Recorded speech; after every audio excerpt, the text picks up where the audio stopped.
Hello, everyone, and welcome to another episode of Autism Stories. I'm your host, Doug Bletcher, the founder of Autism Personal Coach. Autistic people are the true experts of the autistic experience, and Autism Stories is where we interview autistic people to learn from their stories, experiences, and get their advice.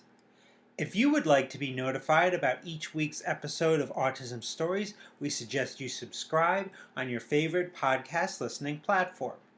We would also appreciate it if you could give us a positive rating and review, as it will help others to learn about autism stories. The next two podcasts, which will be a part of STEMI Vibrations, a day to celebrate autistic voices, are from my two wonderful co-hosts, Becca Laurie Hector of the Infodump Files, and Kelly Braun Johnson from Intersections on the Spectrum.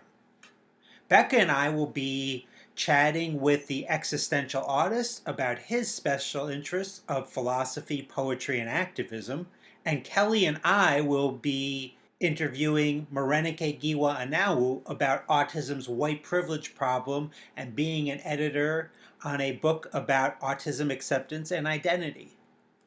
A link to learn more about this event that's happening on April 2nd and register so you aren't missing out on this day to celebrate autistic voices can be found in the podcast description of this episode.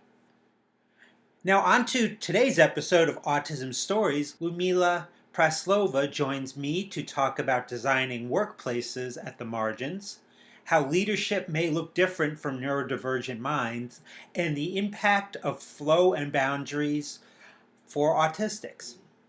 We hope you enjoy today's conversation. Ludmila, thanks so much for joining us today. Thank you so much. I'm happy to be here. I wanted to start out and learn, where does your story in the autistic community begin? Yes. Actually, it's not super long story, even though I obviously have been autistic my entire life, but I didn't realize it until a very late 2019. So that was pretty recently, and then I didn't get diagnosed until 2020. So it's pretty recent, but it's definitely been very interesting and very rewarding.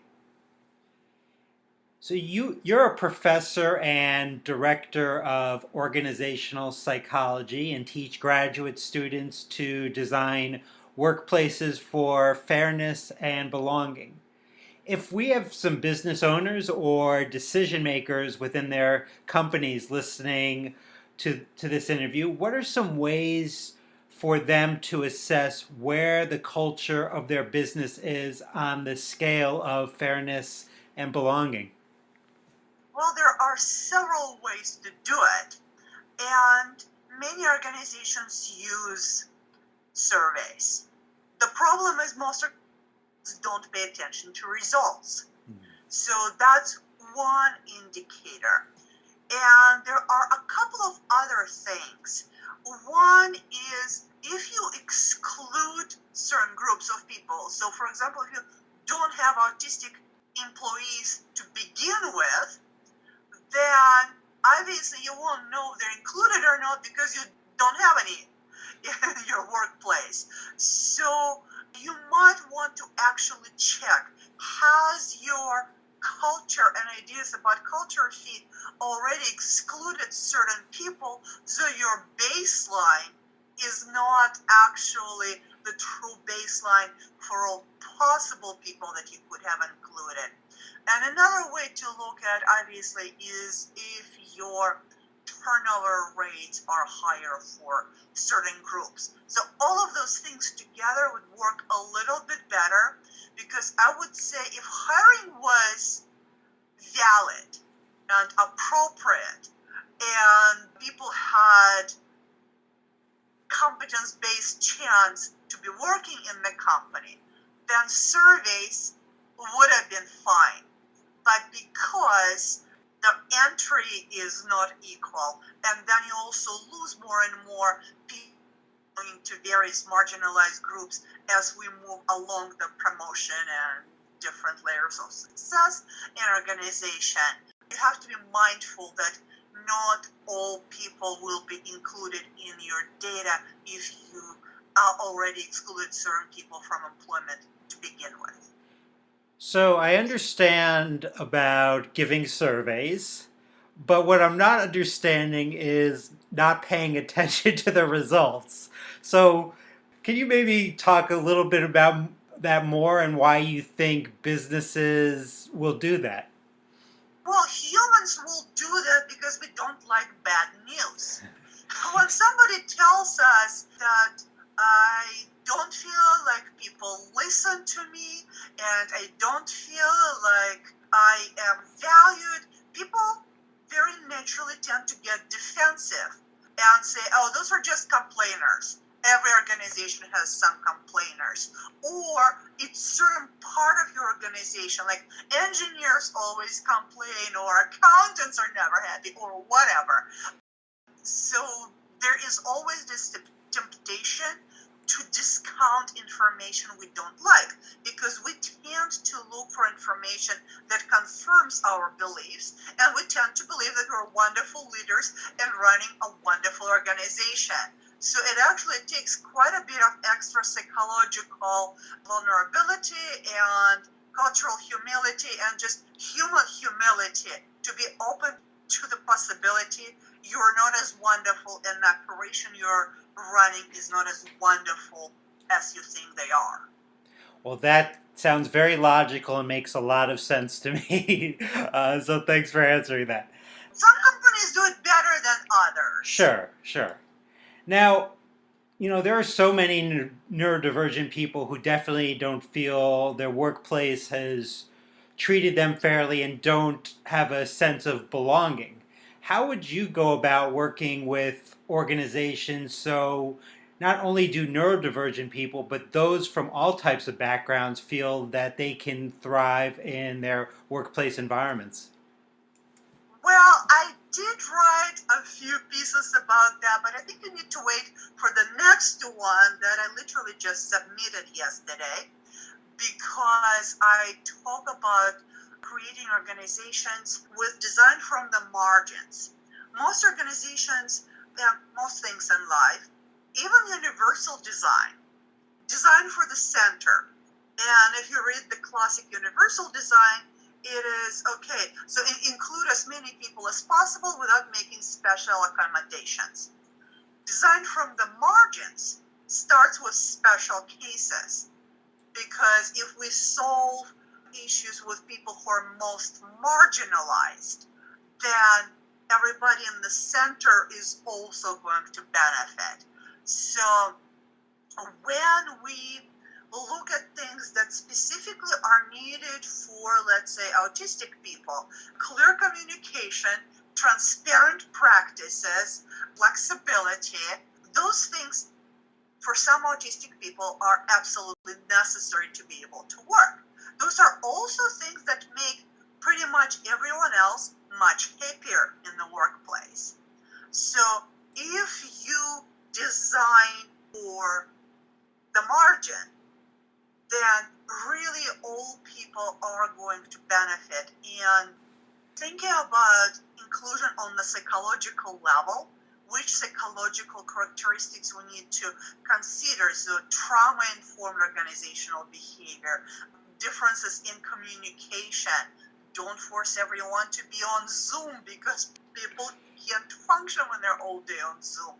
Don't force people to respond to email immediately or Slack or whatever you use to ping people and interrupt them, because we know that when you use instruments that are meant as in a synchronous fashion, that actually prevents people from working their best because it splits their attention in unusable tiny little chunks. So there's a lot of things that are basically reasonable good business practices, but they just kind of forgotten, or it's inconvenient, let's just something that's fastest. But actually, if you address those things like transparency, using valid measurements for selection, of employees, for performance management. You are going to help everyone. And also, if you just use reasonable flexibility, because people don't rebel against expectations for performance. People rebel when things don't make sense and something that could be easily done from home requires 2 hours commute.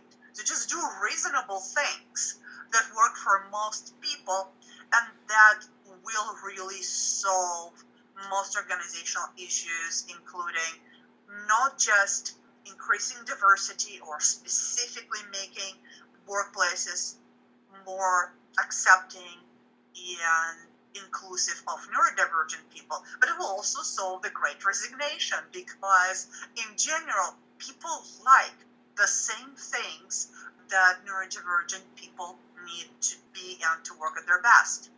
So it's kind of similar to like the principles of universal design.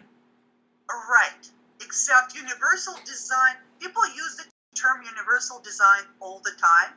And if universal design was actually inclusive of the margin, that would have been good. But actually, universal design is usually doesn't go far enough. So that's why from the margin is a more recent tweak on design thinking that actually takes it a step beyond universal design classic. That makes sense. Makes a lot of sense. Now, you know, my feeling is that there are so many autistic people that can be great leaders at their workplace, but maybe that's not as maybe it's not a popular opinion. Do you think there are some myths about leadership that you think lead our business world to think autistics or neurodivergent folks don't make good leaders? Well, absolutely. And I have a whole article on that in Fast Company. But obviously, the certain organizations that should not be named didn't help with portraying autistic people as completely unable to communicate, be productive, and do anything. And beyond that, the myth of lacking empathy also is not helping, because people say, okay, so leadership requires empathy, and autistic people don't have empathy, which is not true, because if you look at research, then autistic people actually have more empathy than the average person, and it's not always easy to communicate it, and sometimes it's so overwhelming people can actually freeze, but the lack of empathy is not an issue. And other stereotypes, the way media portrays autistic people is definitely very much as, okay, they're a burden to society, they're a burden to their families, and they don't nearly show enough the actual accomplishments and performance that is way surpassing the average performance. Even though, again, I wouldn't even put the argument that the performance is always surpassing, because I don't think it should be, your value should be measured by that.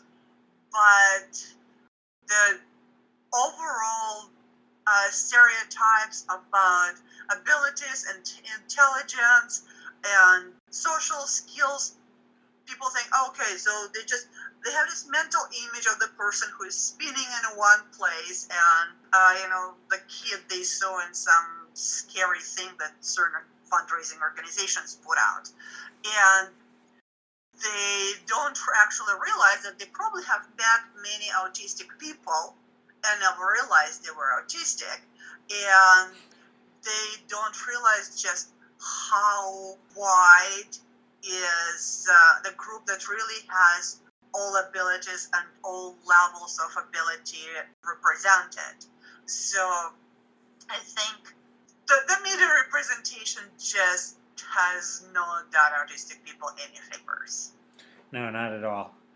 Do you think there are ways that neurodivergent leadership looks different than what is traditionally thought of in these roles? Yeah, neurodivergent is such a broad category, so there are certain things that dyslexic leaders do that are very different from autistic leaders. But in general, all of them would be very different from the traditional stereotype of, the white horse leader slash manager giving orders, because in general, if you think about approaches of neurodivergent leaders, they tend to be much more individuating in how they work with particular people, because we had to learn how to work with ourselves. And we have a very good understanding that one size does not fit all. So I don't think neurodivergent leader will ever say, I treat people in the way X, and that's the only way to do it. Or maybe rather than never. It's highly not typical. Neurodivergent leaders are much more likely to be very acutely aware that people are different and try to find ways to create their teams that are less homogeneous, because they actually do want to go for diversity and for complementarity of different types of skills. So that's one way. Another way, I think many neurodivergent leaders, and I think maybe specifically autistic people, but not necessarily, tend to lead in more of a thought leader fashion, rather than, okay, I'm going to tell you how to do X, Y, and Z. So they're much more likely to approach leadership on the high level. This is the general idea. This is why we're doing things. So answering big questions and providing just the overall inspiration, rather than focusing on, okay, there's just only one way to do things and it's my way. They're less likely to be micromanagers. But honestly, it will take a lot of research to know more, because autistic and other neurodivergent people are very often kind of prevented from leadership, and most leadership has focused on how to lead neurodivergent people rather than on how neurodivergent people function as leaders. So we have a lot of examples, but the very few studies that are there really don't quite answer the question. So I think it's an area where we need to do quite a bit more before we can give a conclusive answer. Does that make sense? It makes a lot of sense, and it definitely resonates with my experiences. Why do you think there has not been more research on the experiences of autistic and neurodivergent leaders? Because most research has been largely dominated by neurotypical agenda, which doesn't include neurodivergent adults, period. It's mostly on young children, it's on biology, and if it's on adults, it's very hard for neurotypical researchers to even envision neurodivergent adults in any position but in a very sheltered work environment. So the very idea of leadership and neurodivergent, or especially autistic, in the same sentence doesn't occur to them. So that's why you don't ask questions that don't even come to your mind. If you don't even envision that such thing as autistic leadership is possible, you're not going to set out to study it. I mean, yeah. Well, if anyone wants to do any research out there, I probably, without thinking too much about it, probably know about 100 autistic or neurodivergent leaders. And it probably wouldn't come out much different, the results, probably, than the way what you just laid out for us. Well, exactly, but I'm a scientist. I'm trying to be responsible and don't say that I actually have every data point to back it up, but I do want to do this research. Absolutely, and I'd love to read that. Send them my way. Yeah. All the leaders. So life, is so much more than, definitely more about than just work, and finding the balance between the rest of our life and work can be very challenging. It always seems a work in progress, at least for me. Now, you wrote a wonderful article on how finding this balance is about finding a flow and developing strong boundaries. What are some ways you've seen to build more flow and boundaries, maybe in your life or in other folks' lives? Well, I am kind of classical autistic in that flow is easy, boundaries are not. If I'm interested in something, I'm not going to sleep and I'm not going to eat and I'm not going to care because I'm just going to do my research and live life of intellect, which is definitely not the best way to go about things. So I actually have to work on boundaries much more than I need to work on flow. And there's so much interesting things. There's so many interesting things, but definitely trying to schedule things that don't come naturally, like when you end working, for example, and also trying to say no to people who have a tendency to abuse your time. It's not the easiest thing to do, so I literally sometimes have to have little script for saying no because I'm so bad at it, but I'm getting better and just focusing on those things that are priorities and that provide the most flow. But I know there's a controversy whether or not your work should be your passion. I personally couldn't do work that wasn't my passion. It's just too miserable to spend so much time doing something that you're not passionate about. But I do know people who are able to make it work. They think about their work as, this is my way to make money and this is the rest of my life, and it works for them. They're able to make this separation and create boundaries in this way, and then they might find flow in their free time in their additional activities. So there is, again, not one size fits all because we're all so psychologically different.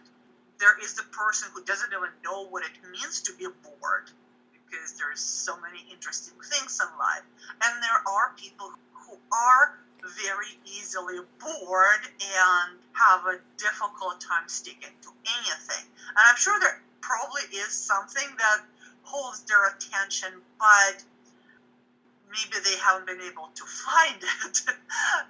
In general, I definitely suggest taking some time to find what holds your attention because you can't force yourself. So if your parents want you to be a doctor and you just have zero interest in it, why do it?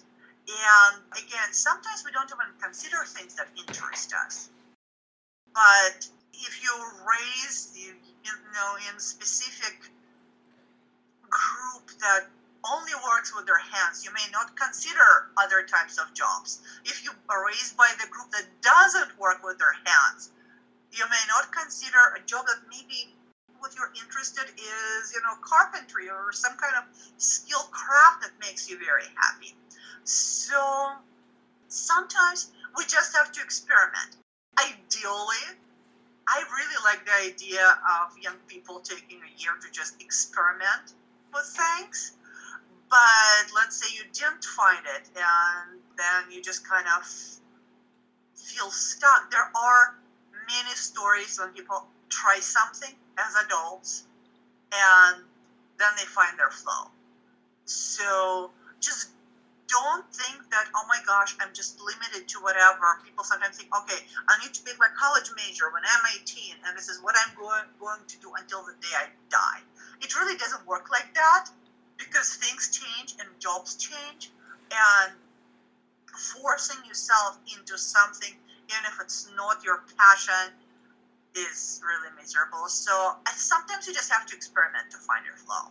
Absolutely. I changed my major 5 times. Not necessarily proud of it, but and even once I graduated, I had no idea what I wanted to do. It's a pretty human thing. So, but then, you can just go and do something different for graduate school, or you can just develop your portfolio with the different kind of work. So sometimes people stress out too much about just that there's just one perfect way.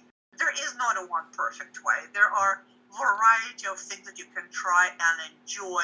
So it's just sometimes give yourself some time and give yourself some freedom to try things that maybe will make your parents go, "What are you thinking?" Yeah. And I don't think for autistic people that linear path works for I think, maybe there's some people that works for, but that linear path just does not seem to work for so many. And for any kind of person, we grow and we develop and we develop different angles, but especially if you're late diagnosed autistic, you can discover so many things about yourself later in life that can really shape what you do. But yes, foreigners have to invent something that hasn't been done before because we don't actually fit in any kind of pre-existing mold, and well, that's fine. And who cares if we did it in our 20s, 40s, 60s? Now, for those that, beyond this interview, that want to learn more about you or read so many of the wonderful articles you've written, how can they go about doing so? Most of my work is linked to my LinkedIn profile. So Ludmila Praslova is a pretty easy name to Google, and so my LinkedIn profile is pretty easy to find.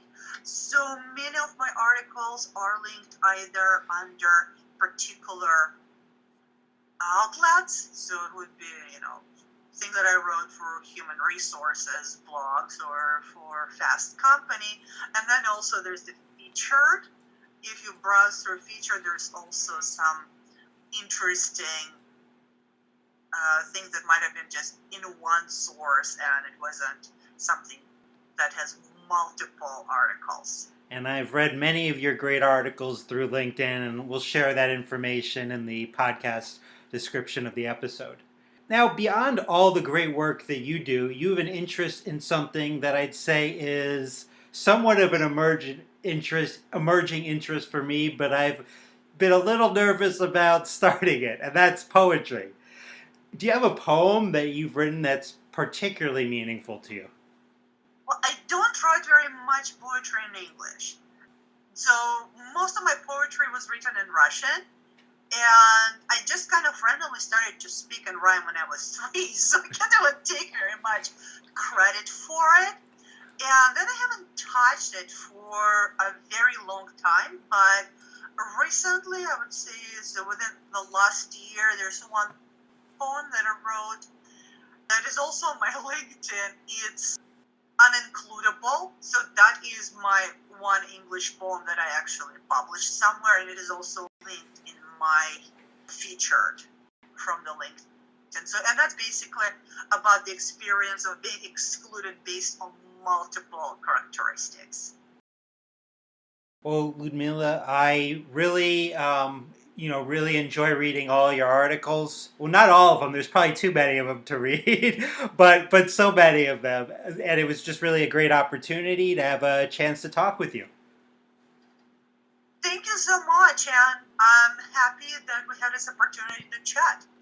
Thanks so much to Ludmila for the conversation. To learn more about Ludmila, check out the link in the podcast description of this episode. I really enjoyed hearing Ludmila's thoughts on flow and boundaries because so often we're trying to help coach people at Autism Personal Coach to find their flow so they can accomplish the things that are important to them in their lives and to support them to advocate for boundaries that they really need. If this sounds like the type of support that's missing in your life, you can always book a free call with me today to discuss working with Autism Personal Coach. A link for the call can be found in the podcast description of this episode. I hope you enjoyed this episode of Autism Stories, and if you did, if you could tell a friend, foe, or anyone you know about it, so they could have the same enjoyable experience as you when listening to Autism Stories, it would be very much appreciated. On the next episode of Autism Stories, we will discuss communication that doesn't come from the spoken word. Until next time, I'm Doug Bletcher of Autism Personal Coach. Talk to you then.